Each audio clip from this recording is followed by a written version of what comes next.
Welcome back, people. If someone is still following us and we didn't kill anyone, that's still a possibility. This is Gaia, and in this nice Sunday, I still am not possessed. So, good news for everyone. And this is Zoe, and I am surviving the triple threat of storms in the UK. We're on our third back-to-back storm. It is the apocalypse out there. I have not left the house in 3 days, but I'm still alive. And that's a good news. Now we only have to make sure she's really Zoe and talking to and not something possessing her, but I'm pretty sure she's Zoe. Or at least she still sounds like Zoe and she's not crawling the walls. So, good news. Good news for everyone. Okay, well, so today for our episode, I decided that we should watch the film The Exorcism of Emily Rose. And it's a miracle it's taken me this long to watch it. I've meant to watch it for years, and I finally was like, you know what, this is the perfect opportunity. I've wanted to watch this film. I thought, hey, Guy, I've got a great one for us to discuss. So, what did you think? I have to thank you because, like you, I never watched the movie. I always wanted to. And this was the perfect opportunity. I loved the movie. I really liked it. And what I liked the most is that, unlike other movies about demonic possession, this one is composed by many subplots, all connecting at some point to give us the whole picture of the story that they are telling us. I especially liked the way it was told because it was so different from an horror movie like we think about horror. No, this was more like a legal drama with supernatural elements, but in the end, the main plot was the question: was Emily Rose really possessed by a demon, or was she mentally ill? That's the focus of the whole movie, and I loved the way they never gave us a clear answer because the director allowed the audience to decide for themselves what they believe. And that's one of the greatness of this movie. What do you think, Zoe? I loved this movie. I thought this film was amazing. I hadn't realised it was based on a true story. So the actual book that the movie is based on, all the testimonial is out there for you to read yourself and work out if you believe it or not. I love that the whole theme of the movie was about kind of what do you believe in, what's your convictions, and so in some cases it inspired people to actually turn to the church and look further, and other people it inspired them to research and not take things at face value and just accept faith. And it was this film is so clever. And I love that it was a courtroom drama. I've always been a big fan of shows like Suits and Boston Legal. And so many horror films are just scary stuff happens and someone dies. And you always think, but what happens then? If someone turned up and there's a dead body, that's well, what's the legal? Are they going to get arrested? How do you charge someone with a potential dead body in your house? And the fact that they did it from that point of view and they told it in the flashbacks, to kind of go, right, it starts with a death and then we find out, and both sides of the story. So they'll tell, I loved all of the sequences where they showed her in the really horror style, and it looked like horror style, it looked like a horror movie, and it looks like inhuman contortion, and her eyes being blacked out, and everything looking really freaky and dramatic.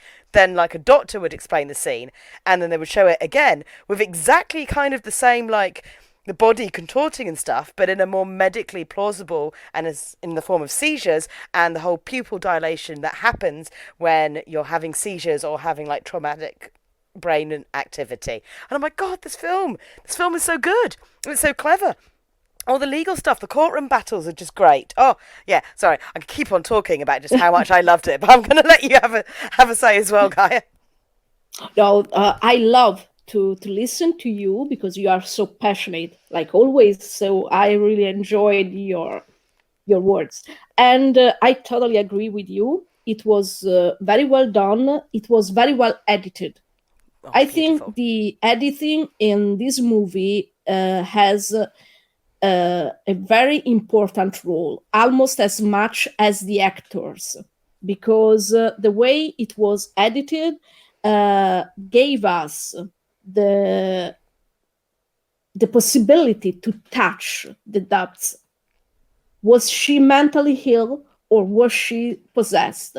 In a moment, we can believe she was mentally ill. The moment after, we have to question our first decision, our first thought, like the people in the jury. And I especially like the figure of Father Moore, who is the only one who stays loyal to himself since the beginning to the end. He believes he believes his mission is to tell Emily's story. He doesn't care if the people will find him guilty or not. He only wants to tell her story. And we find out during the movie why he wants to tell her story, why he needs to tell her story. But he is the only one who stays loyal to himself during the movie because he starts like a priest of the Catholic Church, believing in God and also believing in demons and in the practice of the exorcism. From the beginning to the end, he knows demons are real. Everyone else shows different kind of believing in something or not believing in something. For example, the prosecutor. The prosecutor, we know he is a man of the church. He is a Methodist. He is a member of his church, but we find out he is that kind of believer who wants to believe in God, but who doesn't want to believe in demons because it's a lot easier to believe in God and ignore everything else. While the counselor, she's an agnostic, like she says at the beginning, and slowly but surely she begins to see things that she never thought about, and she starts to question herself. I think that's the greatness of the movie. You can feel and participate to everyone's struggle, and you can empathize with every single one of them. But in the end, you have to question things. So in the end, you still ask yourself, was she mentally ill or was she possessed? It's I think the answer is a very personal one. I would like to know what people listening to this podcast think about that question, but it's personal.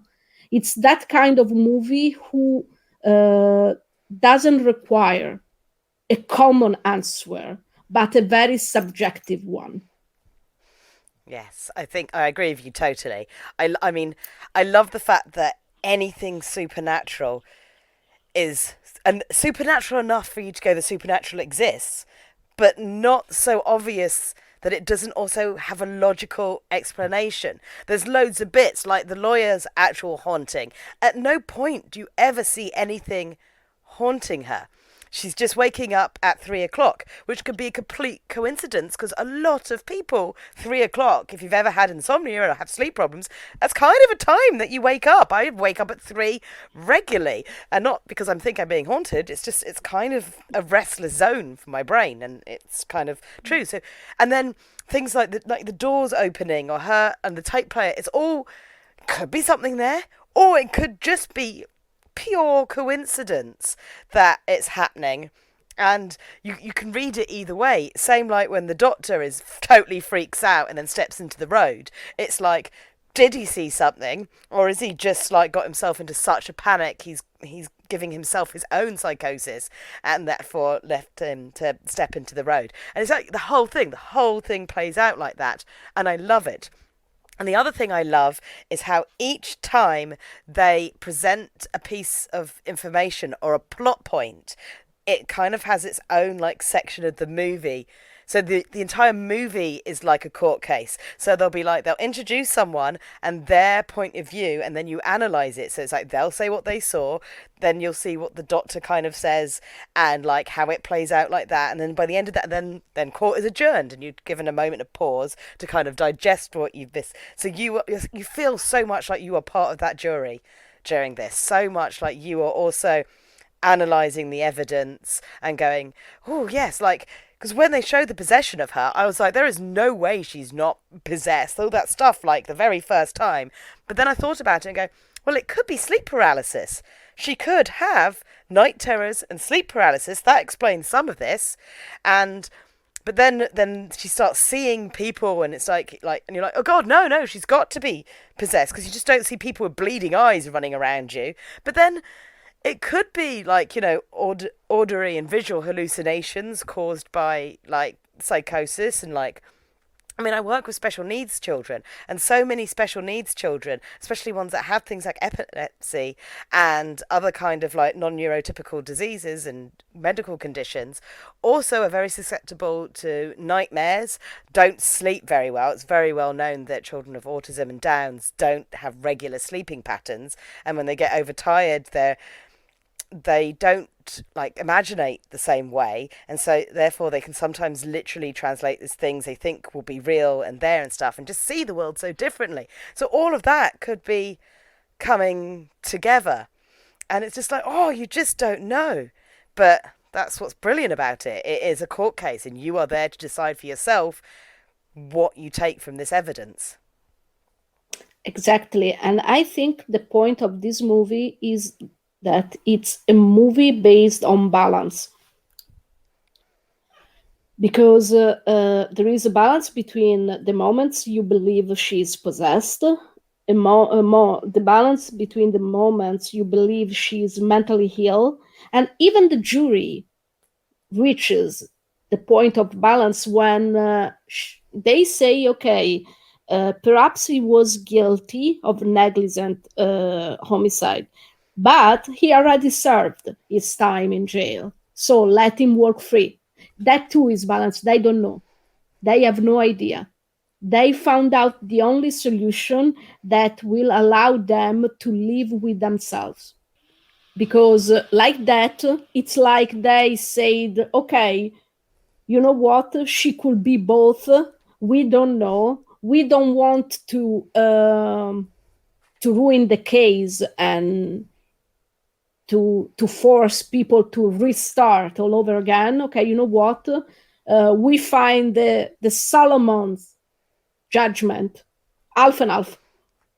Yeah. No, Yeah, it's so good. Yeah, it is very much see a yeah, balance.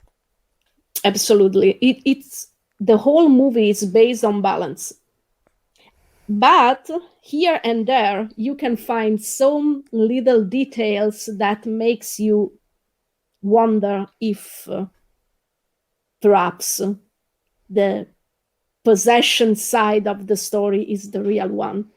For example, Jason, the boy, I think it was called Jason, I'm not sure anymore, and I watched it only a few hours ago. So yeah, go memory. Okay. So I did the same, and I can't remember his name. We'll call him Jason. Jason seems like a good Yeah, name. okay. Exactly. What it tells the lawyer. I wouldn't. I don't regret any of the moments I spent with her, even if it was like a nightmare, because I didn't realize how death I was inside before I met her. And we can't forget. And he speaks loudly about awakening. And we can't forget that one of the signs of sanctity is that if you are talking to someone who is going to be a saint, they awake something in you. Jesus Christ himself awoke the consciousness inside the apostles. So, yeah, saints can awake you. And that was the first detail that I was like, ooh, wait a moment. So you aren't telling me loudly that you believe she was really possessed, but you are letting me catch some little seed about this. And I loved that. I really loved that. It was very well done. It was very delicate. It wasn't an invasive scene. So you can catch it or you can ignore it, but it was there, and I really like that. It's when you are a Catholic, you know that when people expect something glorious and big and loud and bright, that's not how it works. When you're a Catholic, you know to expect little things, because that's how it works in our religion. Others can see St. Peter and imagine that we are waiting for something like the sky split in half and the ground trembling. No. That if happened, it only happened once when Jesus Christ died on the cross. You have to expect small little things in your everyday life, and I think that was very well done. That's so clever. See, because I'm not religious, and I would never have thought of like her being a saint or sainthood, and how that kind of, I missed that. I thought he was just like, who, by seeing like a demonic force, he realized there was more to the world, and therefore awoken, like he's just living in the world and trundling along being normal, but actually there's so much more out there. And once you accept that there's more out there, it opens your mind to more possibilities, and you can't stay the same person you were once you realize that there's more to life than just, hanging out and seeing mates. So I took that from it. But that's so good. That's so good. This film is just clever. It plays it like a court case. It plays it well for the faith side. It does really like go into the medical side and give actual like details of medical conditions to all make it believable and interesting. And yeah, and telling it in the flashbacks gets you that way of just like, gives you that time to live the story again with them and digest it, and then also generally get scared, because when the horror was being horror, it was some of the best like scary scenes I've seen in ages. Like all these modern horror films are just not doing anything for me. I keep watching them and going, I am so bored. By the time I didn't even like the Conjuring films. I thought they were a bit samey and average.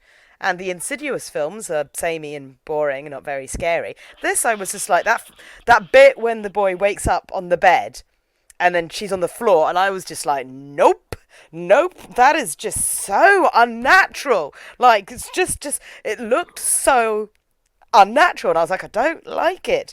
And there's no CGI monsters, there's no over dramaticness, there's like, the devil in black is just literally a figure that stands in the distance and watches you, which, if you've ever had a night terror or sleep paralysis, is a figure a lot of us like have seen. And it's a very like common like thing, especially in like possession movies, to have that figure looking over the body. But it's also why a lot of people with sleep paralysis also think that they're seeing kind of ghosts. And it's just like, it's so interesting because it just makes you think about everything. And that bit when he wakes up, the priest wakes up at 3 and kind of loses it a bit, and then the camera's just tracking him just being like he's so like, and you're like, oh my goodness, of course he's just seen the devil. But also, no, he could be having a nightmare. The pressure of everything he's witnessed is triggering his own kind of like trauma, and he could be sleepwalking. because that's what happens if you're really traumatized. It can cause things like sleepwalking. And it's like, oh, everything could have such a logical explanation. But at the same time, this could be a terrifying story. This is demonic possession. There are ghosts and demons walking among us, and they are playing with all our expectations and our ideas and our modern human society. And I think that's kind of, if you do feel like this event was all kind of guided by God, and that wonderful line about, like, if you show someone the devil, they're more likely to believe in God. It's like, I think God has realised that all these demons living in the shadows, and then the lawyer herself says she's got her own demons. So people talk about demons not so much as if they were actual entities, but they are the things and the problems you bring with you. And then demons from like mental health issues can be your demons, from your learning difficulties to disabilities. There are demons following us around continuously. And like, God is like, well, people are just believing in demons like as if they're nothing, but they're losing faith in me and what I can offer to give you solace from all that terrifying pain and anguish and nightmares. There's got to be a way to get people to realize that there's hope, and that you can like escape your demons, and therefore put something in place to kind of bring back that hope, and the fact that if demons are real, then maybe you need to face them and challenge them. Yeah, exactly. And I love your analysis of this last part. I totally loved it. And what I really, really, really, really like in this movie is another little detail that you can catch if you know where to look. When Father Moore wakes up in jail, and he grabs the bars and he starts to say a prayer. That prayer is the St. Michael's prayer, and it's one of the modern exorcism prayers. It was created by Pope Leone the 12th, the 13th, and it was created after he had a vision while praying in St. Peter, and he saw the never-ending war between the church and Satan himself, and he came out with this prayer. So he realized that in his time, when religion was abandoned for science and logic and reasons, he realized that people was losing hope, like you said, and he wanted to give back hope. And what better way than to create a prayer that speaks directly to the Prince of all angels, because Michael's official title is Princeps Angelorum, Prince of all angels, second only to God himself. So that too was a little detail that could make you believe a little bit more that yes, she was possessed, but for a reason. She was chosen because she was so good that she could give back hope to people who wanted to believe her story. And that's probably the sadder part of the movie, when we hear from her own words that she was given a choice. She could give up and die in peace. Her soul was saved. We are sure of that. We know this is the only thing we are sure of, is that her soul was already saved when she wrote the letter, but she willingly chose to stay, to give other people hope. And it was beautiful what she said. People don't believe in God anymore. They believe that God is dead. But how can they still do believe that if I show them that demons are real? That's probably the greatest sacrifice that someone who really believes can be asked to do. It gives you a lot to think about. Like, when the ending kind of came to its conclusion and you found out why she got possessed, my initial reaction was to be angry at God. Like, even that, because I don't believe per se, but I thought, but if he does exist, why would he make a girl suffer this? I think it's really unfair that she had to go for all this. And it's like, so I was angry at first, and then you kind of let it sink in, and you think about things like why she was chosen. Like, she had one foot in the world of like her religion and her faith with the family background she came from, and one foot in the world of modern society because she chose to go to college to become a teacher and be part of the modern world that thinks differently. So she had both because she wanted to bridge that gap. It made her the kind of person that could bring hope back. And then, even though I don't know the truth and I don't know what I believe, like, I do believe that what she did by opening a dialogue makes you think about hope and there being more. And I think it's so important that dialogue got opened. And yeah, it just was kind of like I went from being angry to kind of feeling this is an important conversation to be had. Yeah, yeah, I totally agree. And it's beautiful that in the end, the dialogue was really open. And I want to add something to what you just said because you gave me the incipit to to tell another thing I noticed in the movie that probably is worth to be spoken about in this podcast. When we see the scenes with the Rose's family, it's like we jump into another time. The colors are duller, and it's like we are stepping back in time. A family with all the values, a family who is really tight, really united, and then something happened. This little world they created on their own is shattered because she decides to leave the house and to go into the real world, the modern world. When we see scenes at the farm, as I said, the colors are duller, different. Then we jump back into the modern world, into the big cities with the lunch bar where the lawyers meet and drink and talk about how great their careers can be. And the values the Roses believe in have no place in this new and modern society.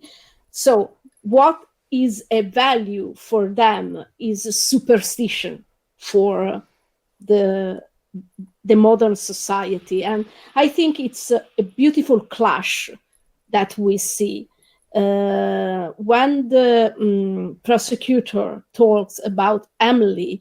He doesn't even talk about his family. He blames Father Moore because he is a man he can go against. He is a man who, even if part of a church, he lives in his society in the modern day, even if he believes into something that is ancient for him. But the Hamley's family, no, they are so distant from his own reality that he prefers to blame Father Moore because he thinks he can destroy Father Moore's, but he knows that if he speaks about Emily's family, if he blames them, because after all, they called Father Moore. Father Moore didn't arrive because he was passing there and decided to knock at their door. He was called. So basically, when he says that Emily's life was in Father Moore's hand, that's not really true because the parents were still alive and she chose willingly to go through the exorcism. But that doesn't matter for the prosecutor doesn't care. He wants to destroy Father Moore because he believes in something that he cannot understand. So he dismisses everything he doesn't like. He dismisses it with scorn. He's very rude with many people. So he calls them superstitious. He calls the anthropologist wasn't really a figure you could trust. I mean, when I saw her, I was like, okay, if this is your weakness, you are going to have a problem. But everything that he doesn't like, that it doesn't seems logic to him, he dismisses it. He doesn't care. So he cares about the psychiatrists, the doctors, but everything else, no. It's too low for him to care. And I think that's why not many people empathize with him. I mean, you can understand his point, but you can't really like him. No, the prosecutor kind of sacrificed a bit of his humanity in that trial. It was hard to believe of him as a religious man because he was so ready to discount anything that might be outside the realm of hard fact, and he wasn't very likable. I did like that the fact the judge was like, no, we've heard all of your people talk, let this other side, let this be a fair and balanced trial. And she was very, very good at making sure that this was a fair and balanced environment, and that she never had like scorn or never looked down on Father Moore. She was like, this is not a man I want to punish, but I do want to kind of understand what has happened and what has led to the death of a young girl that should not really have died at the age of 19. Yeah, I totally agree. Even if I had the feeling she didn't believe in demonic possession, but she still tried to be fair and balanced. And I really liked her because at some point, like you said, she never went against Father Moore. She was very, very harsh to his lawyer. We saw a couple of scenes in which she was very, very harsh to her, but she was very fair to Father Moore. And I like that too, was a kind of balance. So, yeah. But at some point, the moment she snapped during the trial, she snapped at the prosecutor because this time I want to listen. This time everyone will have to listen to what this man has to say. Because we can't forget, he had many chances to accept the deal, to agree with the deal, and to work free. But he didn't want that. He accepted he could be found guilty because he wanted to tell Emily's story. That was the only thing important to him. Oh, really good film. Absolutely. I think with that, I don't think I have anything else to say on the film, apart from that everybody should watch it. Yeah, indeed. Go watching it. If you didn't watch it yet, go watching it. And if you already watched it, watch it again because it's very, very good movie. So, yeah. Thank you for listening to us. Yay! It's always a pleasure to speak to you guys. Thank you.